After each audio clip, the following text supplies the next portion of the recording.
I will start off by reading off the statement that the Secretary General issued over the weekend following the death of Kofi Annan. Kofi Annan was a guiding force for good. It is with profound sadness that I learned of his passing. In many ways, Kofi Annan was the United Nations. He rose through the ranks to lead the organization into the new millennium with matchless dignity and determination. Like so many, I was proud to call Kofi Annan a good friend and a mentor. I was deeply honored by his trust in selecting me to serve as High Commissioner for Refugees under his leadership. He remained someone I could always turn to for counsel and wisdom, and I know I was not alone.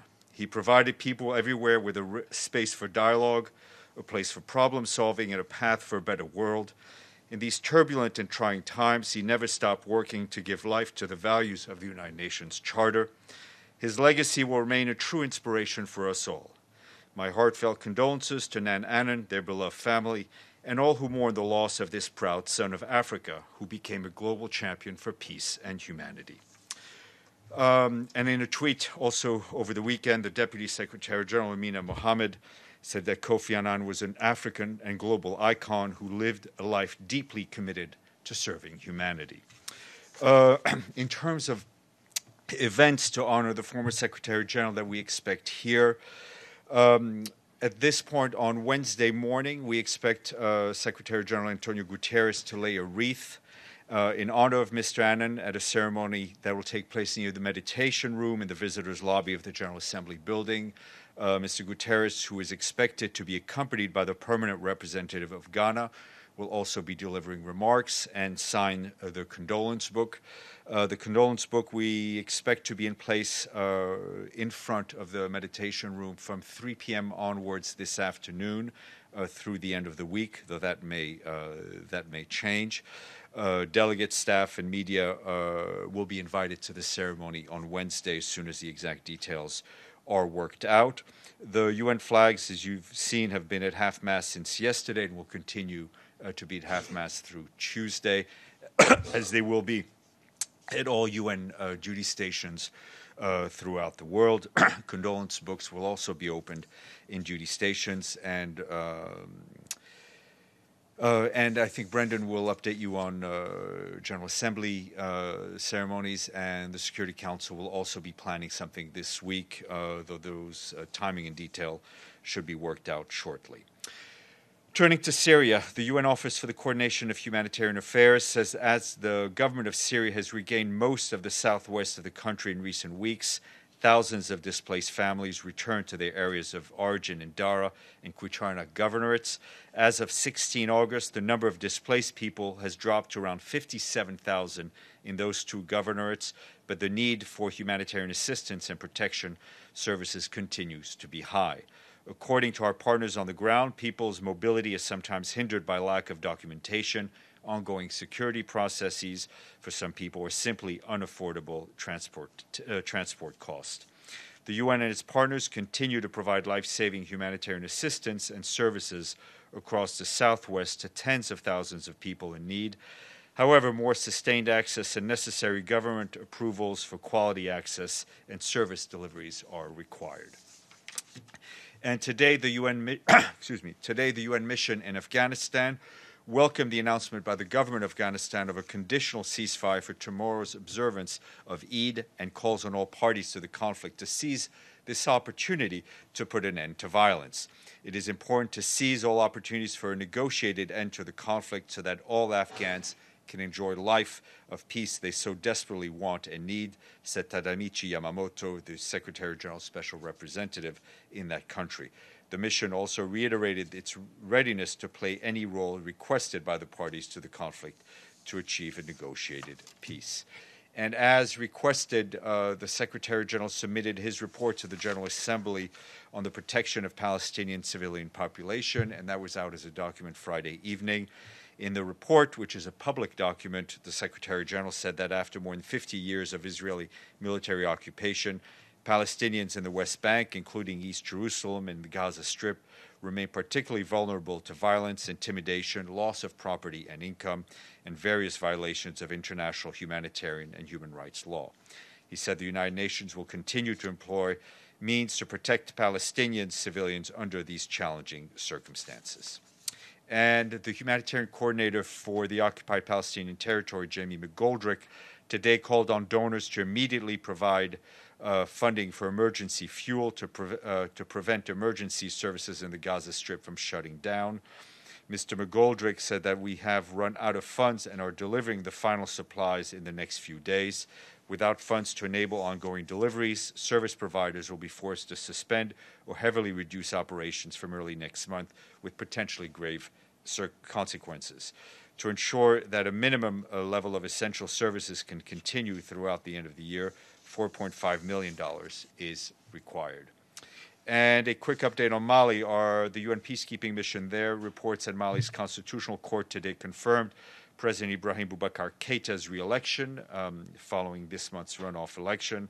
The mission there will continue to work with the people and government of Mali towards sustained peace and enduring security throughout the country. And yesterday, as you know, was World Humanitarian Day. In a message for the day, the Secretary General called on global leaders to do everything in their power to protect people caught up in conflict. Civilians in conflict zones continue to be killed and maimed, deliberately or indiscriminate attacks, he said. Last year, the United Nations recorded the deaths or injuries of more than 26,000 civilians in attacks in just 6 countries: Afghanistan, Central African Republic, Democratic Republic of the Congo, Iraq, Somalia, and Yemen. The Secretary General also paid tribute to the humanitarian workers who helped those affected by the humanitarian crisis. Since 2003, more than 4,000 aid workers have been killed, injured, detained, or kidnapped. That's an average of 300 a year. The full statement is online, and you can join the hashtag Not a Target campaign at worldhumanitarianday.org. And as you know, the August 19th was chosen in honor of the attack on the UN headquarters in Baghdad, which took place 15 years ago Sunday. And tomorrow will be the first International Day for remembrance of and the tribute to the victims of terrorism. In his message for the day, the Secretary General said the day is a reminder to stop and listen to the victims and survivors of terrorism, to raise up their voices and recognize the impact of terrorism on their lives. Caring for victims and survivors, amplifying their voices helps to challenge the narratives of hatred, division that terrorism aims to spread, and adds the Secretary General. His full message is online. I will now take your questions. Yes, Sherwin. Steph, just to start, on behalf of the UN Correspondents Association, we wanted to pass on our condolences to yourself and to your colleagues in this building. We are only too aware of how Kofi Annan was much respected, certainly within the walls here at UN headquarters and at missions and campuses around the world. He was well liked by the International Press Corps. He was part of the fabric of the United Nations for a very long time, right until the end of his life, and so we share in your sorrow today. I wonder if you might be able to share some personal anecdotes.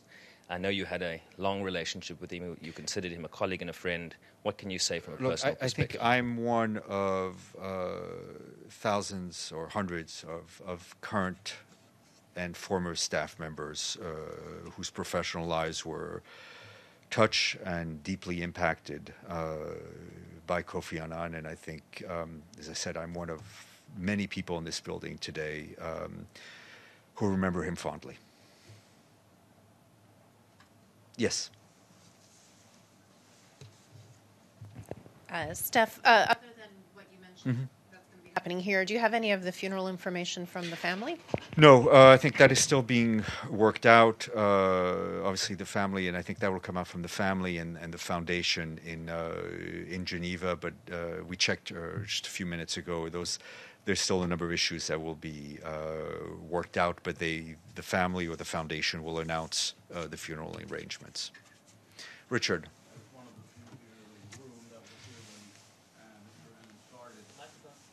Microphone, Richard. There's for these press briefings, we use a microphone.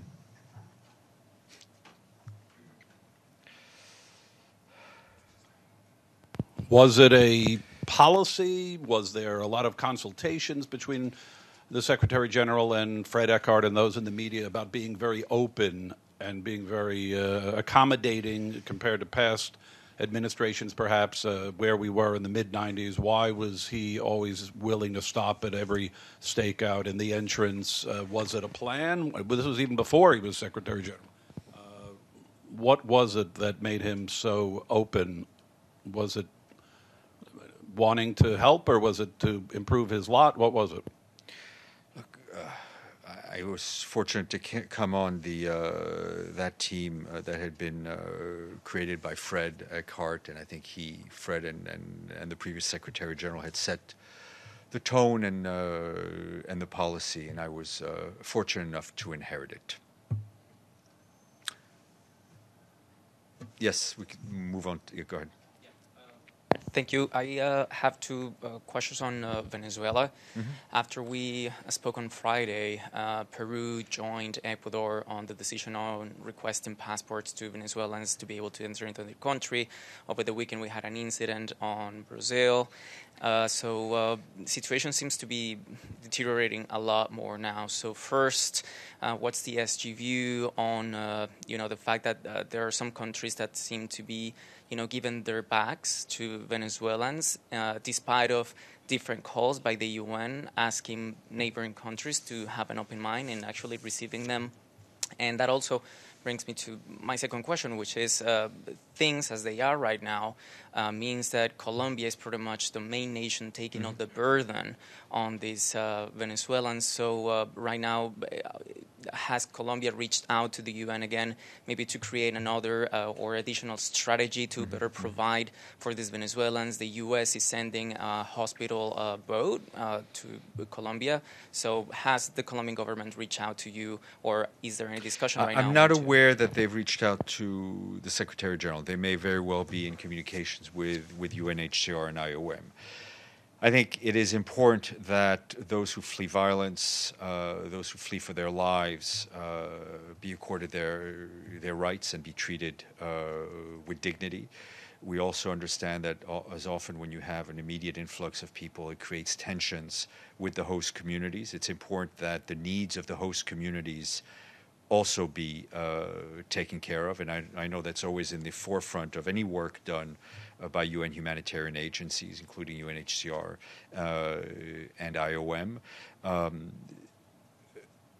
But there are laws, international laws and conventions regarding refugees, and it's important that those be respected throughout the world. Abdelhamid.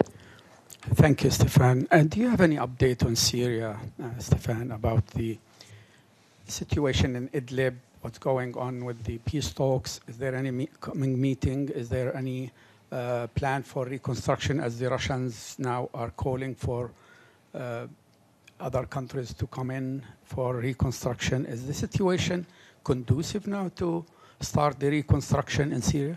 I think our focus right now continues to be on political solutions. I don't really have an update for you on the issue of reconstruction. Yes, go ahead. Thank you. Saudi Arabia has executed a civilian woman today by beheading. Do you have any comment regarding that human rights violation?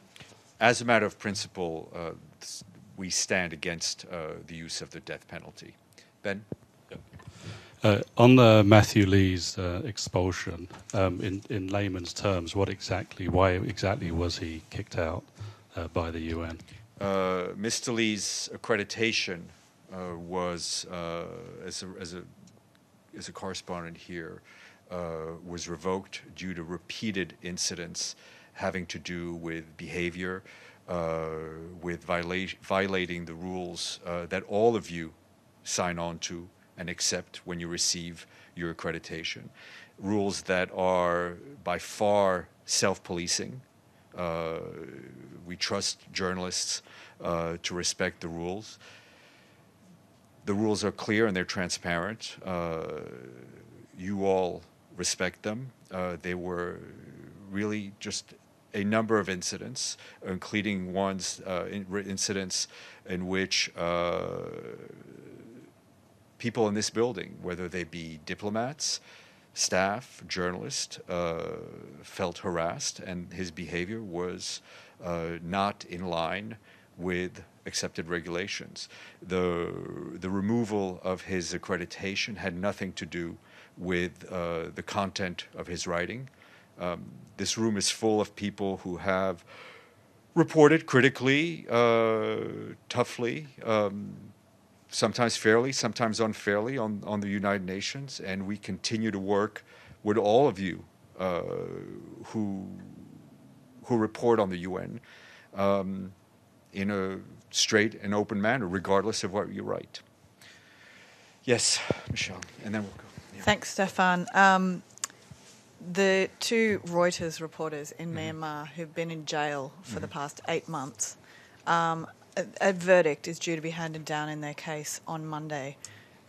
Could you just remind me, please, of how the Secretary-General feels about this case and how important a free press is in places like Myanmar?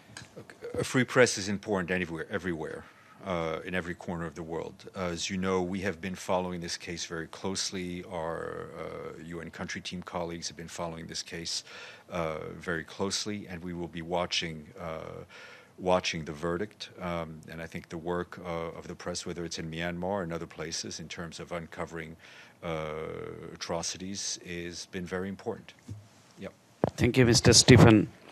I want to join with my UNCAR president by expressing my deep condolences to Kofi Annan, and it's a great loss.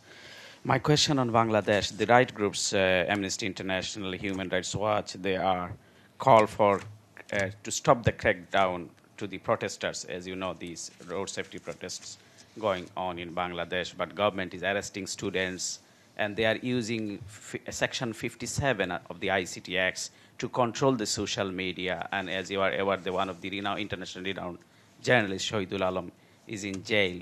Just he appeared in Al Jazeera on what's going on in Bangladesh, he described. So what is your observation on these issues as government is arresting and filing case, and these appearances is going on in Bangladesh? I think there have been a number of issues recently in Bangladesh, notably crackdown on demonstrators, and I would refer you to what our colleague who heads the UN office in Bangladesh has said in her statement, I think on August 6th, and we stand by that statement. Yes, ma'am.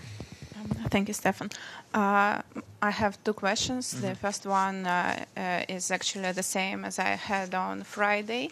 I asked about a letter sent from Russian Foreign Ministry to Secretary General on diplomatic property in U.S. So maybe you have any updates, as I saw some reports telling that UN refused that such letter had been sent or something after the briefing, and I felt like it's a bit incorrect.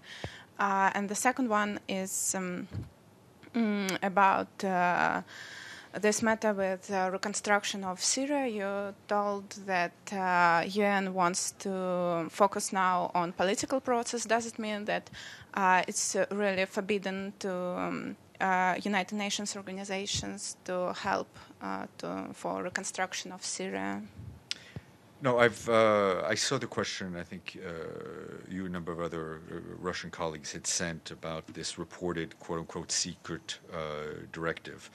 As always, when there's a secret directive, it takes me a while to try to find if actually there is a secret directive.